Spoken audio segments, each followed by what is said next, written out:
Amém. Então, glória a Deus, vamos começar então o nosso estudo e que o Senhor possa estar nos guiando, nos direcionando nesta tarde, né, nessa oportunidade que temos de estar aqui com o Senhor. Filipenses capítulo 2, um texto de uma carta muito alegre, né, uma carta de Paulo, como temos falado ultimamente, uma carta de alegria, uma carta que Paulo escreve num momento aparentemente ruim, e uma carta que tem algumas lições para nós, principalmente a questão de perseverar mesmo em momentos difíceis e ter confiança que Deus está no controle. Eu sei que às vezes temos a tendência de olhar para as circunstâncias da vida como o medidor da bênção, não é? Mas as coisas não funcionam assim. Vamos fazer uma oração. Vamos pedir ao Senhor que nos guie, que fale connosco e que seja um momento abençoado pelo Senhor para as nossas vidas. Senhor meu Deus e meu Pai, eu te agradeço, Senhor, por tudo o que o Senhor é, por tudo o que o Senhor faz e por esse privilégio de poder estar aqui com os meus irmãos, aprendendo juntos a tua palavra, Senhor, meditando texto a texto, palavra a palavra, para podermos extrair coisas úteis para a nossa vida. A tua palavra, ela é viva e eficaz, ela penetra no íntimo do nosso ser e ela transforma as nossas vidas. Guia-nos e direciona-nos, cada um de nós, em nome de Jesus. Amém.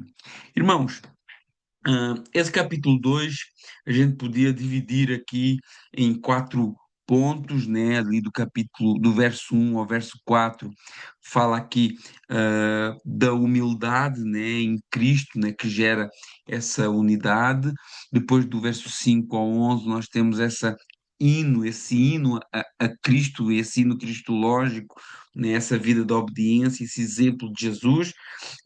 Do verso 12 ao 18 aqui uns aspectos mais práticos da vida cristã, e depois do verso 19 ao 30, temos aqui o envio de dois servos que também nos ensinam algumas coisas, algumas características desses servos que nós podemos ver como que é o servo aprovado por Deus, né? Paulo faz aqui, no início desse texto do capítulo 2, uma espécie de ponte com aquilo que ele já vinha ensinando, no capítulo 1, ali principalmente no verso 27, os irmãos que puderem ter a Bíblia aberta para poder estar acompanhando, grifando, é muito importante.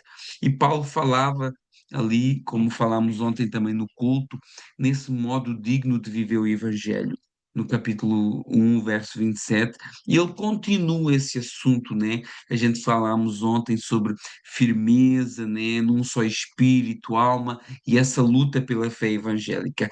E Paulo vem reforçando isso aqui no capítulo 2, e ele começa fazendo um pedido efusivo, apaixonado aqui, a partir do verso 1 do capítulo 2, quando ele diz, e vamos começar a leitura: pois se há algum consolo em Cristo, se há algum conforto de amor, se há alguma comunhão do Espírito, se há entranhas e afetos de misericórdia. Ou seja, Paulo apela aqui para quatro qualidades, quatro realidades espirituais. Todo crente experimenta para fundamentar esse apelo. É como quando nós dizemos assim: olha, eu te peço por amor de Deus. Né? É isso que ele está falando aqui. Ele está fazendo um pedido, ele está apelando por uma realidade superior para dar importância ao seu pedido, à sua súplica. Nós temos outros exemplos que Paulo faz isso. Por exemplo, nós lemos ontem também Romanos capítulo 12, verso 1, quando ele fala assim: eu rogo-vos pelas misericórdias de Deus, ou seja, e ele está apelando para uma realidade superior para dar a importância ao pedido que ele quer fazer. Então, ele fala aqui de quatro características importantes de que todo cristão experimenta, né? Ele faz aqui um apelo a essa realidade, ele faz uma ligação com aquilo que já tinha ensinado anteriormente.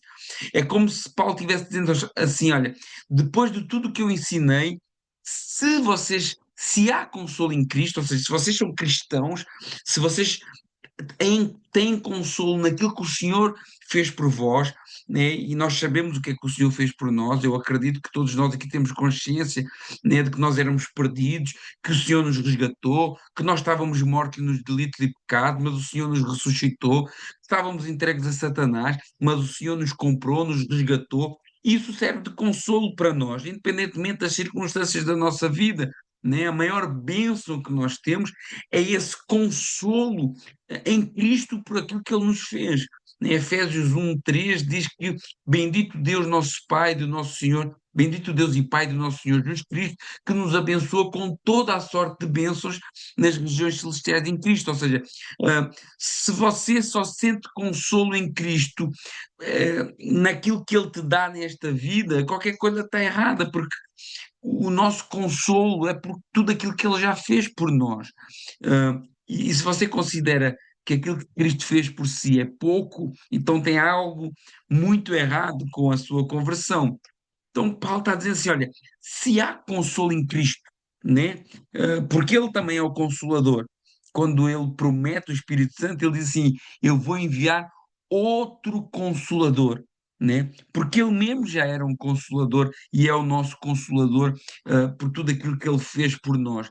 Então Paulo está dizendo, olha, se vocês alcançaram esse consolo em Cristo, esse conforto no amor de Jesus, né? Toda essa bênção que nos foi atribuída, não foi porque nós éramos bons, não foi porque nós fizemos algo certo, mas porque Jesus nos amou, Deus nos amou com amor soberano, né? A Bíblia diz que o Senhor nos amou quando nós ainda éramos pecadores, né? Romanos 5:8. Nós não passámos num teste de santidade para que Deus morresse por nós. Nós não passámos numa prova de conhecimento teológico para que Deus morresse por nós, que o Senhor Jesus morresse por nós. Ele fez isso porque Ele quis, independente do nosso mérito, por graça, sem preço. E essa obra de Jesus, ela nos consola, esse amor, ele nos conforta, né? Ele tira esse peso, ele quebra essas barreiras da religiosidade e ao mesmo tempo também nos constrange a retribuir esse amor. Então, Paulo está falando de coisas importantes para o cristão. Ele está apelando através de coisas que são fundamentais que cada um de nós que é salvo, experimentou Jesus, sinta, né? Consolo no Senhor Jesus, conforto no seu amor, comunhão no seu espírito, né? Porque quando eu creio na obra do Cristo que nos consola e que nos conforta com o seu amor, eu recebo isso de uma forma sobrenatural. Né? Eu recebo com o meu intelecto, mas é algo que mexe no meu espírito, é algo interior, algo que mexe no meu íntimo, né? Então, quando o Espírito Santo ele me convence, e eu sou então dependente dessa obra que Cristo fez por mim, e quando Ele me convence que sem essa obra, que sem tudo isso que Jesus fez por nós, eu estou condenado à ira de Deus, né? Quando o Espírito me convence de tudo isso que Ele fez, eu entendo que não existe mais vida fora de Jesus. E esse consolo em Jesus, esse conforto no seu amor, traz essa comunhão do Espírito, que me leva também a ter comunhão com todos os que receberam aquilo que eu recebi, né? A comunhão com todos aqueles que entenderam aquilo que o Senhor fez por nós, né? E Paulo termina esse apelo às afeições e misericórdias, porque esse depois é a prática da minha vida. Eu recebo o consolo de Jesus pela sua obra, o conforto do seu amor, porque ele me ama de uma maneira maravilhosa, que ele se deu por mim. Eu passo a pertencer a um corpo, eu passo a pertencer a um grupo que é movido pelo mesmo espírito, e eu então agora me movo pela misericórdia e pela afeição. Então, Paulo está trazendo essas realidades tão importantes para a vida do cristão, como um apelo, olha, eu rogo-vos por tudo isso que é tão importante, né? É, eu, é muito, muito poderoso e muito profundo o que Paulo está dizendo aqui. E ele traz esse resumo da vida cristã como uma súplica.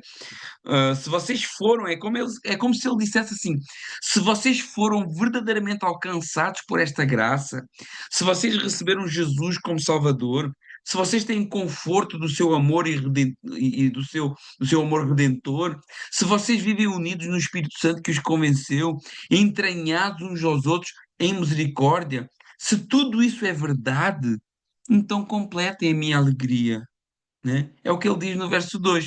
Se isso aconteceu com vocês, então completa a minha alegria e vivam em unidade. Verso 2: completem a minha alegria de modo que pensem a mesma coisa, tenham o mesmo amor, unidos na mesma alma, tendo o mesmo sentimento. Vivam do modo digno. Não tenham vergonha do Evangelho. Paulo começa o verso 1, né, com aquilo que Deus já fez, consolo da salvação, conforto do amor, habitação do Espírito, vida de misericórdia movida por esse Espírito, e continua o verso 2 com aquilo que nós devemos fazer, viver em unidade diante de tudo isso. Né? Compreendem esse salto do capítulo do verso 1 para o verso 2, aquilo que Deus já fez por nós e agora aquilo que nós devemos fazer. É como Paulo diz aos Gálatas: se vivemos no Espírito, andemos também no Espírito. Ou seja, não tenham uma vida dupla. Eu vos rogo, completem a minha alegria. Não tenham uma vida dupla. Vivam em unidade, vivam em amor, vivam nisso tudo que Cristo já fez por vocês. Não estejam em cima do muro, porque quem vive em cima do muro está do lado do diabo, não é? Elias, certa vez, confrontou o povo de Israel. E ele diz assim, está lá em 1 Reis, do capítulo 18, verso 21, e ele diz assim, olha, até quando vocês vão ficar aqui entre dois pensamentos? Vocês querem adorar a Deus e também querem adorar a Baal? Não! Se o Senhor é Deus, sigam a Deus. Se é Baal, sigam. E o que é que o povo fez? Não respondeu nada. Por quê? Porque estava comprometido, né? Então, nós não podemos ser mundanos de manhã e crentes à noite. E Paulo está dizendo isso, olha, eu vos peço por tudo isso que Deus fez por vocês, sejam unidos, completem a minha alegria sendo unidos no mesmo amor, nos mesmos desejos, nos mesmos sentimentos, que é uma repetição do verso 27 do capítulo 1, do capítulo anterior, né? Vivei acima de tudo do modo digno do Evangelho, para que indo eu ou estando ausente, no tocante a vós outros, estáis firmes no espírito, numa alma, lutando pela fé evangélica. É como se Paulo estivesse dizendo: sem unidade não existe cristianismo. Sem unidade a igreja é uma farsa. Sem unidade não existe mover do Espírito Santo, né?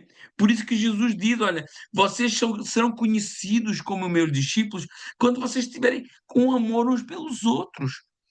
Aí Paulo continua o texto no verso 3 e diz: não façam nada por partidarismos ou vanglória, mas por humildade. Considerem o próximo superior a si mesmo.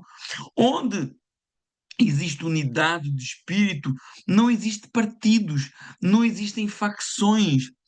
Hoje, no modo geral, existem por vezes partidarismos, né? Ai, se não for o fulano a pregar, eu nem gosto de ir ao culto. Ai, eu não gosto que o fulano tal louva ou ministra. Irmãos, seja qual for o pregador, seja qual for o cantor, nós devemos estar ali intercedendo por eles. Nas nossas orações, nós devemos apresentar aqueles que ministram, aqueles que trabalham na casa de Deus, aqueles que louvam, aqueles que tocam. No culto, nós devemos orar e pedir a Deus: Senhor, usa o fulano que vai pregar a palavra, fala comigo, usa o ministro de louvor, que a gente possa levantar o perfeito louvor em adoração. Senhor, fala à tua igreja através do irmão, seja ele qual for. Devemos estar unidos, intercedendo uns pelos outros e torcendo uns pelos outros, desejando o sucesso uns dos outros, né? Olha o que é que Paulo diz lá em 1 Coríntios 12, 26. Ele diz assim: se um membro sofre, todos sofrem, mas se um é honrado, todos se alegram. Às vezes a gente tem dificuldade com o sucesso do irmão nosso, às vezes parece ter um pouco de ciúme, né? Um pouco de inveja, mas não, nós devemos estar unidos, torcendo uns pelos outros. A igreja de Corinto tinha esse problema também. Paulo critica a igreja de Corinto e chama eles de meninos, de imaturos, de crianças. Porquê?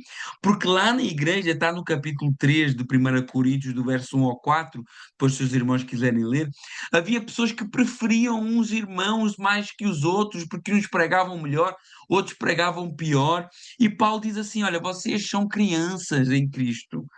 Eu queria vos dar alimento sólido, mas continuam a ter que beber leitinho, porque vocês têm ciúmes, vocês gostam mais de uns do que dos outros. Uns dizem eu sou de Paulo, outros dizem eu sou de Apolo. Então vocês andam atrás dos homens. Mas quem é que prega a palavra? Não é palavra, não é de Deus ou é de homens?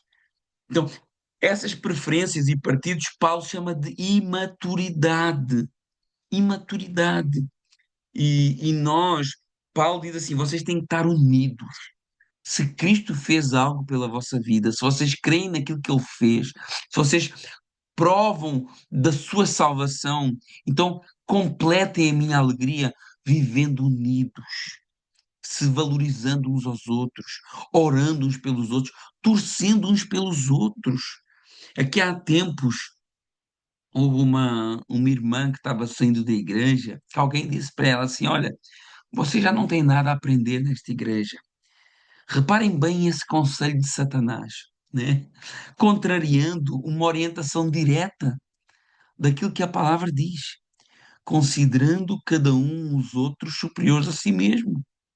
E não tendo em vista, o verso 4 diz, e não tendo em vista o que é seu propriamente, senão que cada qual o que é dos outros. Então, nós estamos na igreja, meus irmãos, para partilhar uns com os outros, para olhar para as necessidades uns dos outros, para abrir os meus horizontes, que às vezes vão só até à porta de minha casa, e começar a olhar para a casa do próximo. E se realmente você é uma pessoa que Deus abençoou com mais conhecimento do que as outras, veja esse conhecimento como uma capacidade que Deus lhe deu, como um privilégio de ministrar na vida dos outros, de ensinar, de passar, de transbordar sobre a vida dos outros.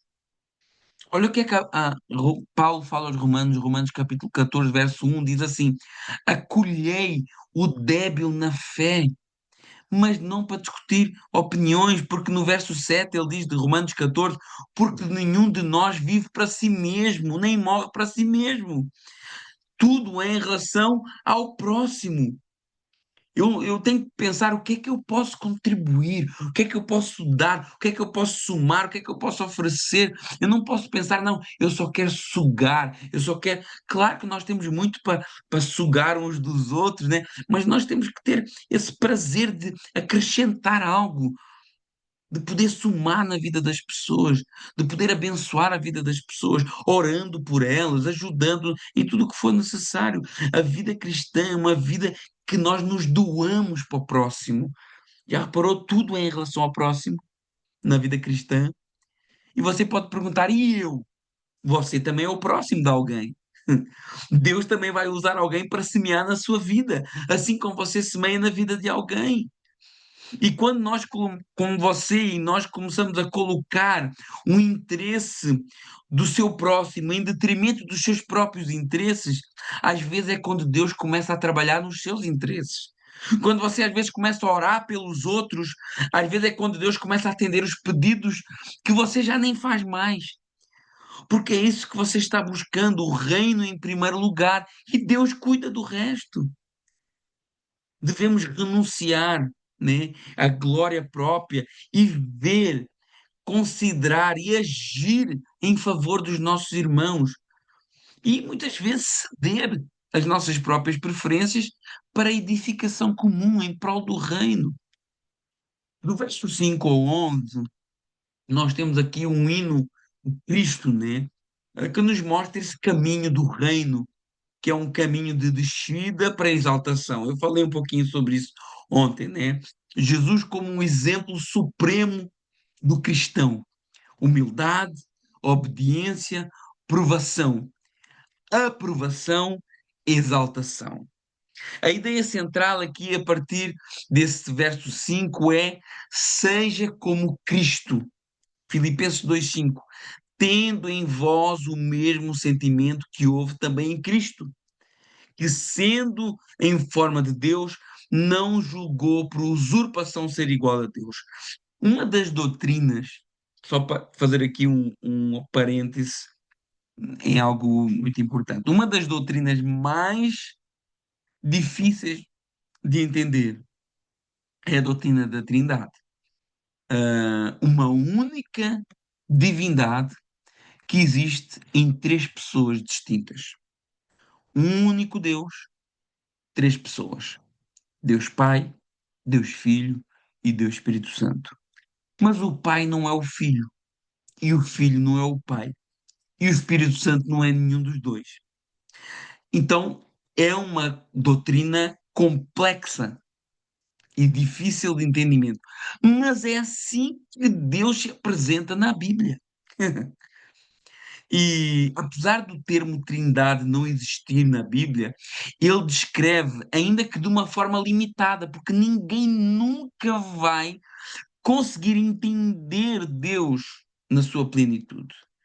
A própria palavra diz isso. Ó inescrutáveis teus caminhos, quem entendeu a mente do Senhor, quem compreendeu. Então, Deus, ele não está numa mesa de laboratório a ser dissecado para a gente estudá-lo. O que a gente entende de Deus é o que Deus permitiu através da revelação da sua palavra. E ele se apresenta dessa forma. Um único Deus, três pessoas. Deus se apresenta como um único Deus, mas ao mesmo tempo um Deus que é plural. E cada uma dessas pessoas que compõem esse único Deus tem funções específicas dentro do plano da redenção, porém nunca separadas. Daí o termo que se chama economia da Trindade.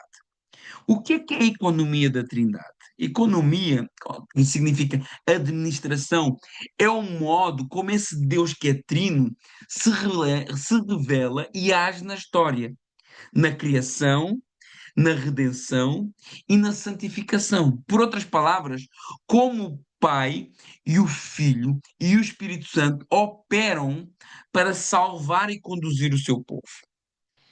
Existe a Trindade imanente, ou seja, quem é Deus em si mesmo, eternamente, um só Deus em três pessoas iguais em natureza, glória e em vontade, e a Trindade económica, que é o que é que Deus faz na história.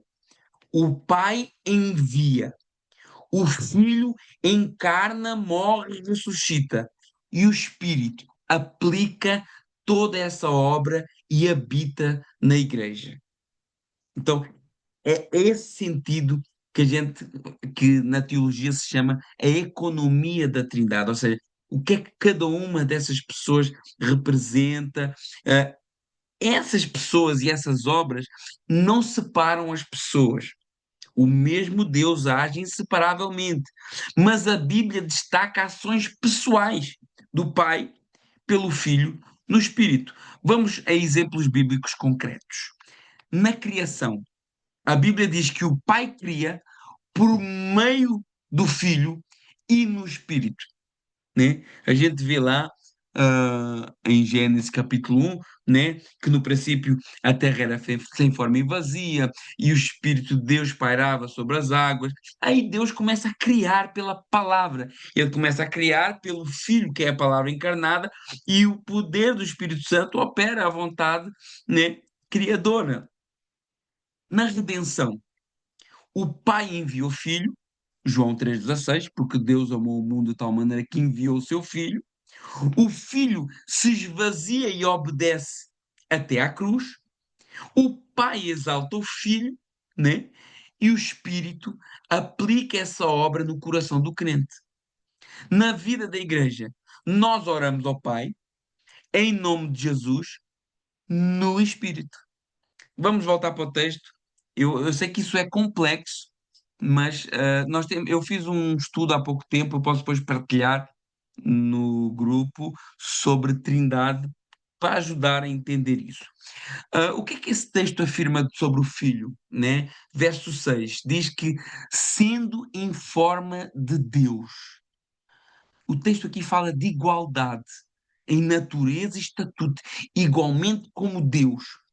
Mas diz que ele, sendo igual como Deus, que ele é Deus junto com o Pai, não considerou, ou seja, não usurpou, não aproveitou, não explorou o facto de ser Deus.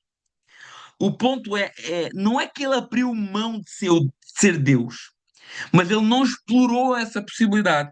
Ele não explorou os seus direitos divinos em benefício próprio como homem.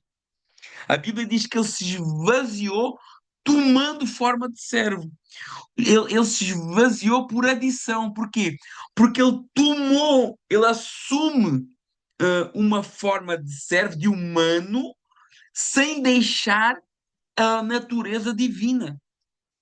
Ele adiciona a natureza humana e não utiliza a natureza divina sem nunca abdicar dela. E foi obediente até à morte, né? E morte de cruz, essa missão cumprida pelo Filho, né, como encarnado. O facto de ele ser obediente ao Pai não faz inferior ao Pai. Isso é uma ideia errada. A obediência a uma pessoa não nos faz inferiores a essa pessoa. Só faz que nós temos funções diferentes. Essa que é a questão. Porque se o teu chefe de trabalho te dá uma ordem, ele não é mais ser humano do que tu, nem tu menos ser humano do que ele. Apenas estão a desempenhar naquele momento funções específicas na economia da empresa, né? Então a ideia é essa. A obediência do filho ao pai não o faz inferior. A submissão do filho é funcional e económica, segundo a sua humanidade, sem inferioridade de natureza. Uma pergunta que às vezes surge, irmãos, e eu peço desculpa se isso às vezes é muito teológico, mas não tem como falar noutros termos. Uma pergunta que às vezes surge é: mas quando Jesus fazia milagres, ele fazia como Deus ou como um homem? Primeiro ponto, Jesus nunca deixou de ser divino. Ele não era o Pai, mas ele nunca deixou de ser divino. E quando ele fazia os milagres, ele fazia pelo poder do Espírito Santo que estava nele. A Bíblia diz que quando ele foi batizado, o Espírito Santo desceu sobre Jesus como uma pomba. Nessa passagem do batismo, nós vemos claramente as três pessoas da Trindade de forma distinta. Mateus capítulo 3, por exemplo, versos 16 e 17. Batizado Jesus, saiu da água, e eis que abriram os céus, e viu o Espírito de Deus descendo como uma pomba, vindo sobre ele, e eis que uma voz do céu dizia: Este é o meu filho amado, em quem me comprazo. Então nós vemos as três pessoas da Trindade no mesmo ambiente ali. E no poder desse espírito que desce sobre ele como um homem, ele expulsa demónios pelo poder do espírito, como ele mesmo falou em Mateus 12, 28. Ele, Deus ungiu, quando Pedro está pregando em Atos capítulo 10, diz que Deus ungiu, né, Deus separou Jesus de Nazaré com o Espírito Santo e com poder, e Deus estava com ele, né? E ele mesmo, quando começa o seu ministério após o batismo, quando ele vem do deserto e entra na sinagoga e lê o livro de Isaías que falava sobre ele, e o livro de Isaías dizia assim: O Espírito do Senhor está sobre mim e me levou para evangelizar, para curar, para dar vista aos cegos. Então, ele não deixou de ser Deus, mas ele não explorou a natureza divina. Usurpar significa isso. Ele se esvazia dessa natureza e vive na natureza humana, guiada pelo Santo Espírito que desceu sobre ele. Então, quando ele fazia milagres, ele fazia sempre pelo poder do seu Santo Espírito, mas não que ele deixasse de ser Deus, ele só não usou essa natureza. E o texto afirma do Pai também, no verso 9, pelo que Deus o exaltou, Filipenses 2:9, ou seja, o Pai exalta o Filho, né? Encarnado, e glorifica e dá-lhe o nome que está acima de todo nome. Deus o exaltou de tal maneira que lhe dá um nome que está acima de todo nome. Que nome é esse, né? O nome pode ser entendido como autoridade. O verso 11 de Filipenses, ele ecoa com Isaías 45:23. Isaías 45:23 diz assim: Diante de mim, diz o Senhor, se dobrará todo o joelho e jurará toda a língua. Então, se o Senhor em Isaías disse que todos se dobrarão diante dele, temos aqui em Filipenses a revelação de quem é esse Deus, Jesus, né? Então, o resumo dessa ideia da economia da Trindade, aqui tinha muito mais coisas para falar, mas é muito complexo. O Pai é a fonte e o fim. A fonte porque Jesus sai do Pai, e o fim porque aquilo que o Filho fez glorifica o Pai, né? E toda a língua confessa Jesus como Senhor, e isso é para a glória de Deus Pai. A confissão universal glorifica o Pai. O Filho igual a Deus no ser, mas servo e obediente na missão, né? Igualmente Senhor confessado no final, e o Espírito compartilha a vida do Filho à Igreja, forja a mente de Cristo no crente e promove obediência, porque ninguém consegue ter a mente de Cristo se não for pelo Espírito Santo, ninguém consegue entender o Evangelho se não for pelo Espírito Santo, ninguém consegue ser obediente se não for pelo Espírito Santo. E aí está a economia da Trindade funcionando, o que é que cada um faz, sendo que eles são indivisíveis, mas a Bíblia dá ênfase a uns em determinados aspectos, sempre acompanhados com o restante da divindade. No verso 12, nós começamos um outro assunto, Filipenses 2:12. E ele diz assim: Assim, pois, amados meus, como sempre obedecestes, e não só na minha presença, porém muito mais agora na minha ausência, desenvolvei a vossa salvação com temor e tremor. O que é que isso significa?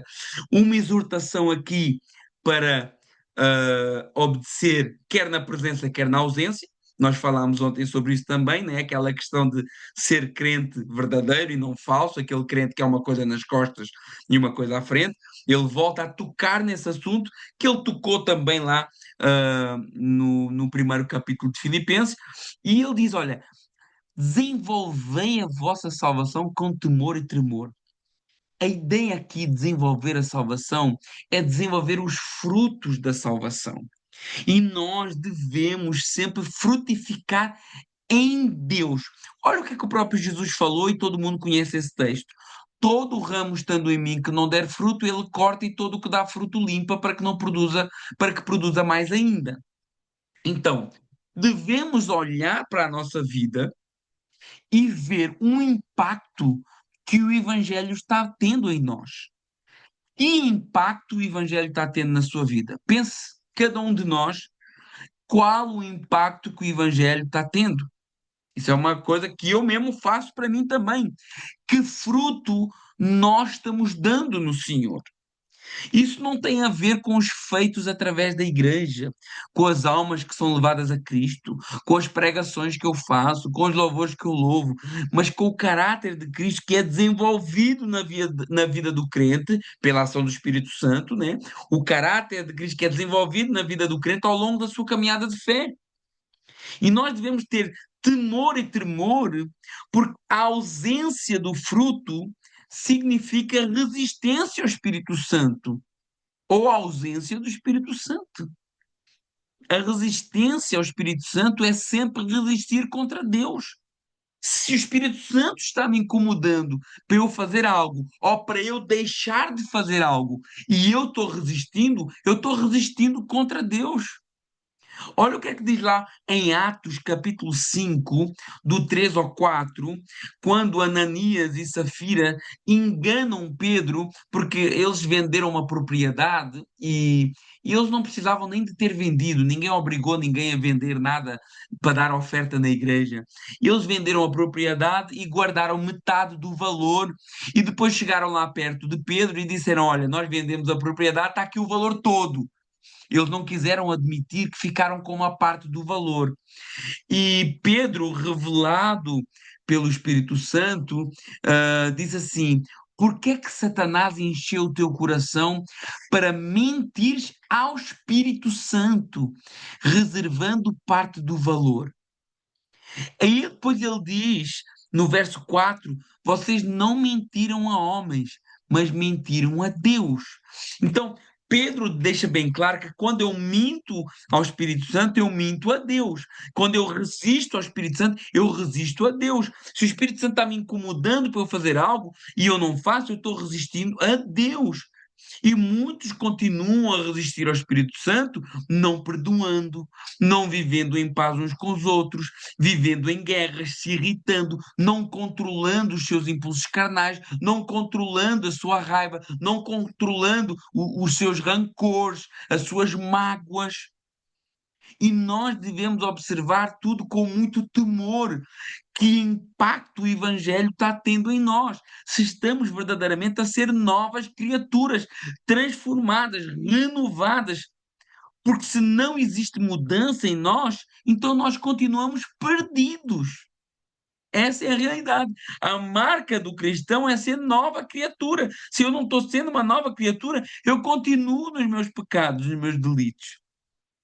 E Filipenses capítulo 2, verso 3 diz: é Deus quem efetua em vós tanto crer como realizar segundo a sua vontade. Então, Deus deseja nos transformar, é Ele que nos move nesse sentido, através do Espírito Santo, através da pessoa do Espírito Santo, né? Através do Espírito Santo, Ele vai santificando a nossa vida nesta terra. Todo o seu desejo de se chegar a Deus vem dele mesmo. Toda a sua vontade de servir a Deus vem dele mesmo.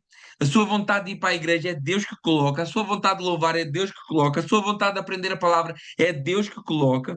O problema é que nós às vezes resistimos ao Espírito Santo, né? Por isso que Paulo diz lá em Efésios capítulo 5, 18, ele diz: não vos embriagueis com o vinho onde há contenda, mas enchei-vos do Espírito, né? Ou seja, o Espírito quer nos encher, mas nós continuamos a nos embriagar com outras coisas, né? Isso é uma ordem. Isso é uma ordem. A tradução mais correta aqui seria: deixai-vos encher. Não impeçam, não se encham de outras coisas, não resistam. Quando Estevão, e a Bíblia diz que Estevão estava cheio do Espírito Santo, ele está pregando para aqueles homens que depois o mataram apedrejado. Ele diz assim: vocês sempre resistem ao Espírito Santo. Irmãos, a salvação, ele é um processo exclusivo de Deus. Não existe participação nossa na salvação. Nós estávamos, a Bíblia diz que nós estávamos mortos e morto não faz nada. Morto não pode fazer nada. Mas a palavra que nos mostra que quando o Senhor nos alcança, nos ressuscita, a nossa santificação, a nossa caminhada de fé já é um processo sinérgico. Deus opera em nós e nós cooperamos com obediência. O próprio Paulo, até certo ponto, ele resistiu a Deus. Porque a Bíblia diz que o Senhor disse assim para ele: dura coisa é para ti recalcitrares contra os aguilhões. Ou seja, Jesus estava chamando a atenção de Paulo, convencendo Paulo ao longo das mortes que ele fazia, das prisões que ele fazia, das perseguições que ele fazia, e o Espírito Santo estava lá, tocando nele, picando nele, e ele estava resistindo, né? Então, quando nós somos alcançados pelo Senhor, nós fomos alcançados porque o Senhor quis nos alcançar. Mas na nossa caminhada de fé, é uma caminhada de obediência. Deus opera em nós, Deus nos move, Deus nos exorta, e nós temos que estar atentos à voz do Espírito Santo e obedecer essa voz. E Filipenses capítulo 14 continua dizendo: olha, fazendo tudo sem murmurações e sem contendas. O nosso testemunho de obediência a Cristo deve ser um testemunho de esperança e de fé. Não podemos cair na murmuração diante de todas as adversidades da vida. Quem está dizendo aqui é alguém que estava preso, alguém que tinha sido açoitado, alguém que tinha sido injustiçado. Mas ele diz, meus irmãos, parem de murmurar. Vocês foram alcançados por Jesus, sejam obedientes à palavra, vivam de uma maneira humilde, sem murmurações, sem contendas, em unidade. Não devemos cair na murmuração. A palavra do Senhor diz que em tudo nós devemos dar graças. Tessalonicenses capítulo 1 Tessalonicenses capítulo 5, verso 18. Em tudo dai graças, porque esta é a vontade de Deus em Cristo Jesus para convosco. E quando nós não fazemos isso, nós dizemos que não confiamos em Deus ou que não acreditamos que a nossa vida está nas mãos de Deus. Não tem como nós dizermos que confiamos em Deus e estarmos sempre reclamando da vida. Ou pior, reclamando de tudo e todos. Você já reparou que tem irmãos que tudo está ruim para ele, vivem murmurando, o trabalho está ruim, a França está ruim, a família está ruim, a igreja está ruim, o louvor da igreja está ruim, a palavra é ruim, as luzes são ruins, o som é ruim, a pregação é ruim. Só nos outros lados é que é bom. Tudo que está lá fora é melhor, mas tudo que está cá dentro não presta. Esses irmãos são um cancro dentro da igreja. Por quê? Porque são criadores de contenda. É o que a palavra está dizendo. Porque quem só murmura, não murmura sozinho. E sempre procura alguém para partilhar a sua insatisfação. Ó, irmã, já viu? Já viu como que o culto acabou tarde? Ai, não pode ser. Ó, já viu como a cantina é cara? Ó, já viu a irmã do louvor, tanto tempo louvando, tanto tempo ministrando, ter que ficar em pé aqui cansado? Ó, já viu que não dão oportunidade a fulano para cantar? Vai espalhando contendas em busca de alguém que apoie a sua murmuração, causando discórdia, que a palavra diz que Deus abomina esse tipo de atitudes. Por isso, Paulo coloca murmuração junto com a contenda. E nós não podemos ser esse tipo de pessoas. Não podemos dar ibope a esse tipo de pessoas. Não podemos ser cúmplices de algo que Deus abomina. E não nos podemos igualar a esse tipo de gente. Devemos repreender o quanto possível. Irmãos, lembra o que é que a palavra do Senhor diz? Nós lutamos juntos pela fé evangélica. E eu não posso ver um irmão sendo difamado, uma intriga sendo espalhada, uma contenda sendo implementada e não fazer nada. Eu não posso presenciar o início de uma discussão, de uma contenda, sem repreender essa fonte de contenda. Eu tenho que trazer paz e união e não ser uma alavanca para divisão, porque divisão é algo do diabo. Por muitas vezes que a história até parece grave, lembre-se, existem sempre dois lados. Sempre existe a verdade dos factos e nem sempre essas verdades são apresentadas numa primeira instância.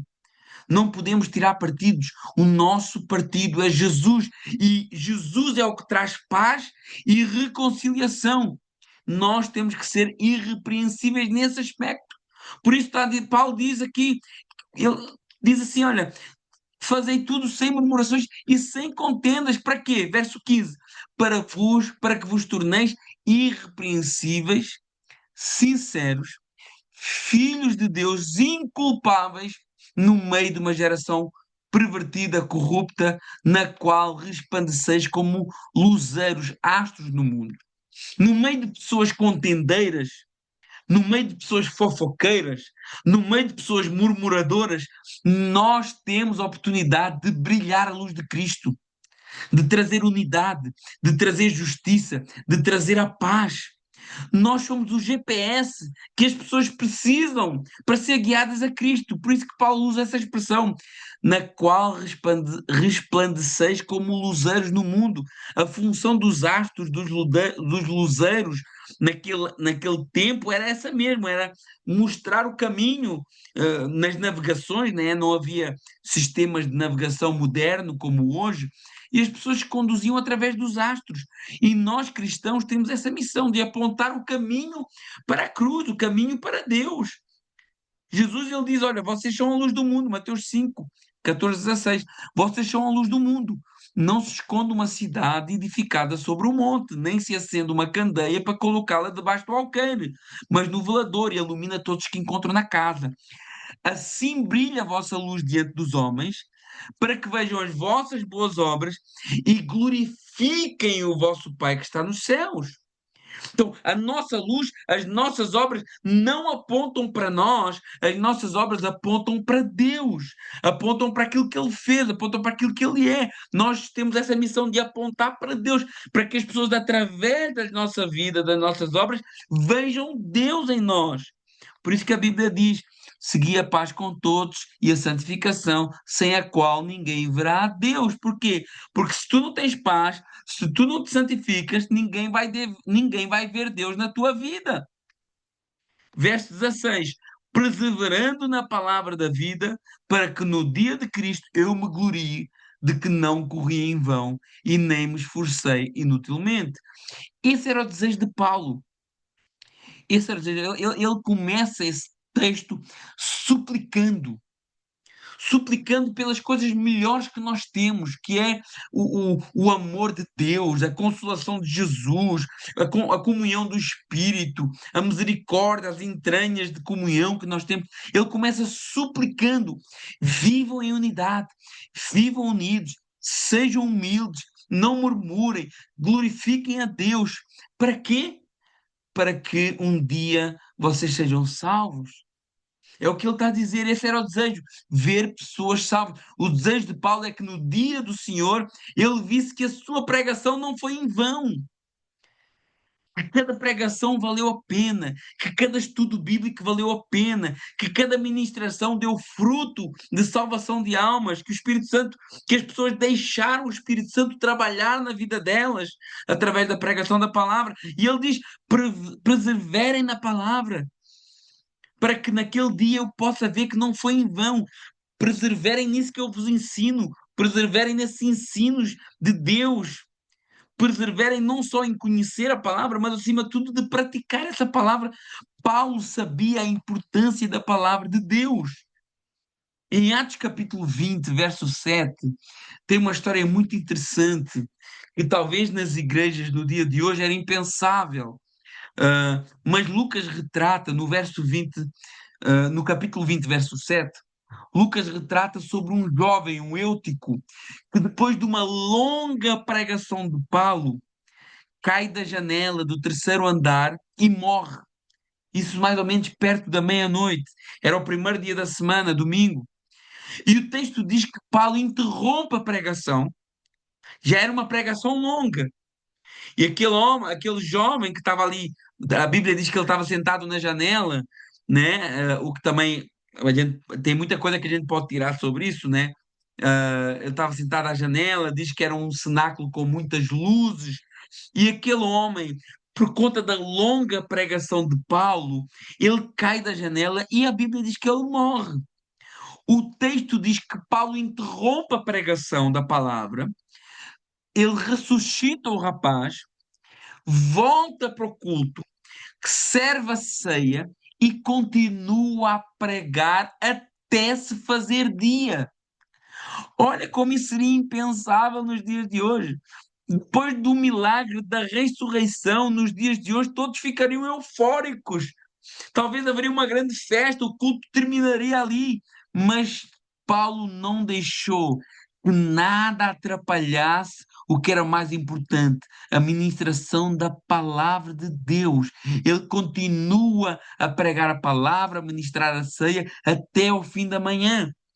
Irmãos, tem muitas coisas que acontecem por vezes nos cultos, às vezes até disfarçados de mover de Deus, que na realidade são estratégias de Satanás para trazer distração no culto, tirar o foco da palavra de Deus.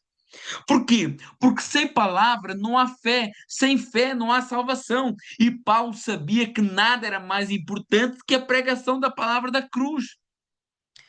E esse texto é tão impactante, né? Como que Paulo, ele ressuscita o jovem e volta e prega a palavra até o amanhecer. Quantos de nós, se calhar, aguentaríamos aqui uma noite inteira ser ministrados pela palavra de Deus? que maravilhoso que deveria ser poder ouvir esses homens de Deus ali, com tanto conhecimento para nós. Verso 17 diz: Entretanto, seja mesmo que eu seja oferecido por libação sobre sacrifício e serviço da vossa fé, alegro-me com todos vós e me congratulo, assim vós também pela mesma razão. Alegrai-vos e congratulai-vos comigo. Paulo sabia que a salvação de almas justificava tudo o que ele tivesse que passar, mesmo que isso significasse o seu sacrifício. Quando ele diz oferecido por libação, libação é derramado, né? O sangue derramado, né? Podia ser uma libação, quando a palavra fala em libação, não necessariamente é sangue, né? Mas aqui ele está falando mesmo que o seu sangue fosse derramado, né? Então, Paulo sabia que a salvação de almas, a pregação do Evangelho, isso justificava até que ele tivesse que ser sacrificado. Ele dizia: Olha, se o meu sacrifício é porque eu vos servi levando as palavras de salvação, então para mim isso é motivo de alegria. E ele dizia mais: E não fiquem tristes por mim, podem se alegrar, porque vale a pena cada gota de sangue que eu derramar pelo Evangelho. É isso que ele está dizendo aqui. Será que nós teríamos coragem de dizer o mesmo? Será que esses profetas do Pix hoje, esses apóstolos modernos que pregam nas suas mansões, será que eles podiam dizer o mesmo? O serviço ao Senhor é um serviço sacrificial, é uma chamada para sair da zona de conforto. É uma chamada para deixar os teus prazeres, as tuas vontades em prol dos outros.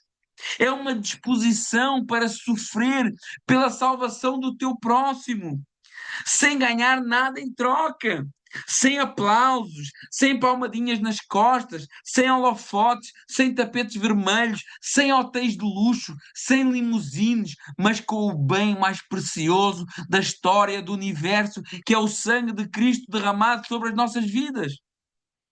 E nós devemos lutar por isso.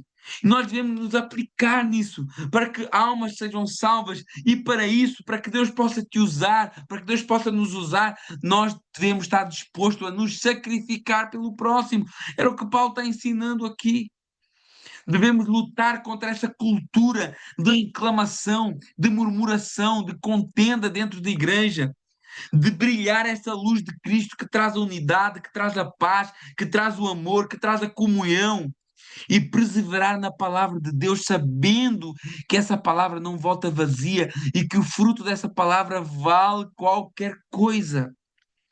Depois no capítulo 2 também, no verso 19 a 30, Paulo fala aqui de duas pessoas que ele desejava enviar a aos Filipenses, né? E aqui nós vemos também, tanto ele fala de Timóteo como Epafrodito, nós vemos aqui algumas características que devem fazer parte da vida de um obreiro aprovado.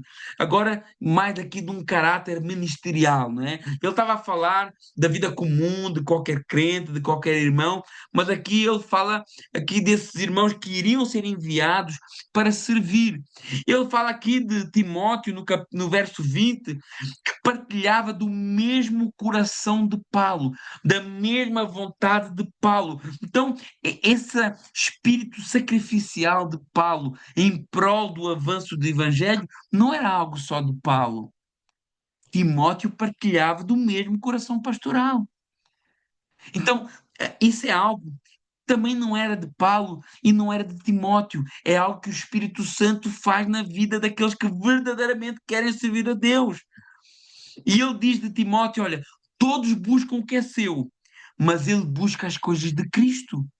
Porque quem verdadeiramente tem chamado de Deus não busca o que é seu, busca aquilo que é de Cristo, busca aquilo que é de Deus, busca aquilo que é do reino. E diz no verso 22 que ele tinha um caráter aprovado, ou seja, a igreja já reconhecia isso. Como é importante isso? Como é importante o reconhecimento da igreja no ministério de cada um. Porque eu posso dizer que eu sou pastor. Se a igreja não me reconhece como pastor, as minhas palavras não valem nada. Eu posso dizer que eu sou um missionário. Se a igreja não me reconhece como missionário, as minhas palavras não valem nada. Eu posso dizer que sou um diácono, mas se a igreja não me reconhece como um diácono, como um servidor, como aquele que serve a Deus, então as minhas palavras não valem nada. E aqui, no verso 22, vemos como a igreja aprovava esse caráter de Timóteo, como é importante esse mesmo coração pastoral que Paulo tinha, o buscar das coisas de Jesus e o caráter aprovado pela igreja. E depois Paulo fala de Epafrodito também. Ele diz que ele é um irmão, companheiro de trabalho, companheiro de lutas, mensageiro, ministro nas necessidades de Paulo. Aqui diz no verso 27 que ele ficou doente até à morte por causa de Deus, por causa da obra, mas Deus teve misericórdia. Vemos que mesmo homens e mulheres de Deus passam por dificuldades terríveis. Por dificuldades terríveis. E Paulo dá uma recomendação à igreja no verso 29. Recebam-no no Senhor com toda a alegria e honrem homens como ele. Como a igreja deve hoje não idolatrar, mas honrar, valorizar homens e mulheres que se dedicam verdadeiramente à causa da obra, que estão dispostos a abdicar do seu conforto, da sua vida, para servir a Deus. Como a igreja deve ter essa consciência.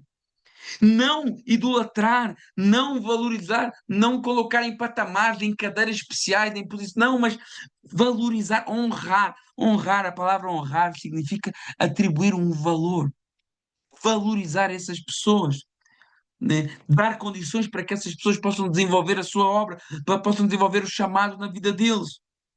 E a palavra do Senhor diz, e termina no verso 30, que Epafrodito arriscou a sua própria vida pelo Evangelho. Irmãos, vemos, a gente pensa que era só Paulo que arriscava a vida pelo Evangelho, a gente pensa que era só Pedro que arriscava a vida pelo Evangelho, só João. Não! Aqueles que verdadeiramente o Espírito Santo move para a obra, que se deixam ser usados, que se deixam ser cheios do Senhor, esses têm o mesmo espírito que tinha Paulo, que tinha Pedro, que tinha Timóteo, que tinha Epafrodito. Não considera nada que é seu, considera primeiro as coisas de Jesus, partilha de um coração abnegado, sacrificial pela obra, tem um caráter aprovado. Isso não é algo que ficou só lá nos homens do Antigo Testamento, não, e do Novo Testamento, não, porque o Espírito Santo não muda. Deus não muda. Ele usava lá atrás, continua usando hoje.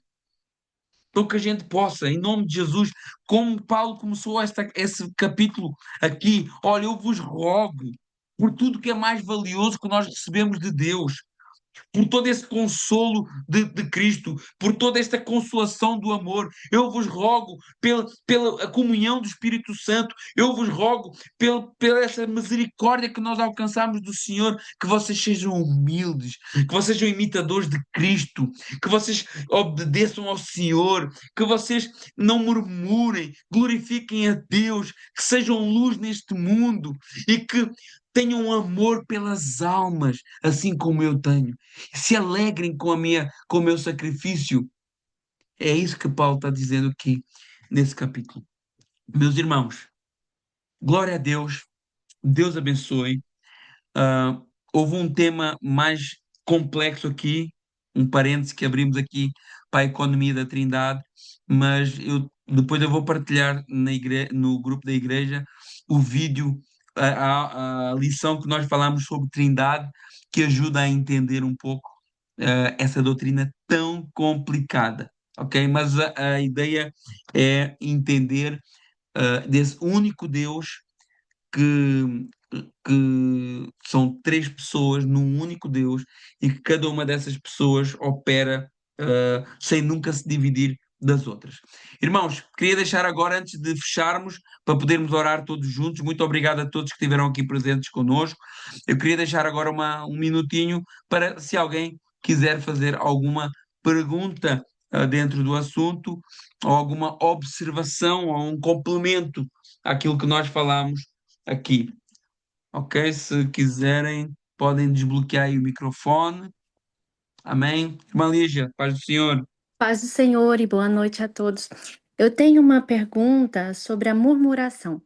Eu tenho uma Sim. dificuldade, eh, em compreender a definição da murmuração, porque muitas vezes eu vou constatar alguma coisa, eu vou relatar o que está acontecendo, por exemplo, a uma amiga, e nisso ela vai poder me dar conselhos, né? A Uhum. gente vai ter uma discussão sobre isso. E muitas vezes, quando eu faço isso, muita gente fala: você está murmurando.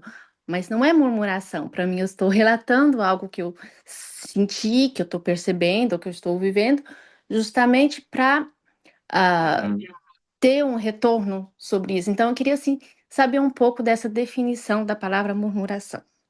Se o senhor puder me ajudar a esclarecer. Com, com certeza, com certeza.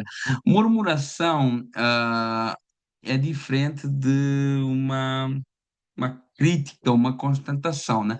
Eu posso, por exemplo, eu falei daquela questão do tudo está mal, né? Mas às vezes não está tudo bem, né? Às vezes não está tudo bem, às vezes eu posso chegar e dizer assim, olha, por exemplo, o som está muito alto. Não necessariamente é uma murmuração, pode ser uma constatação de algo que está acontecendo, né?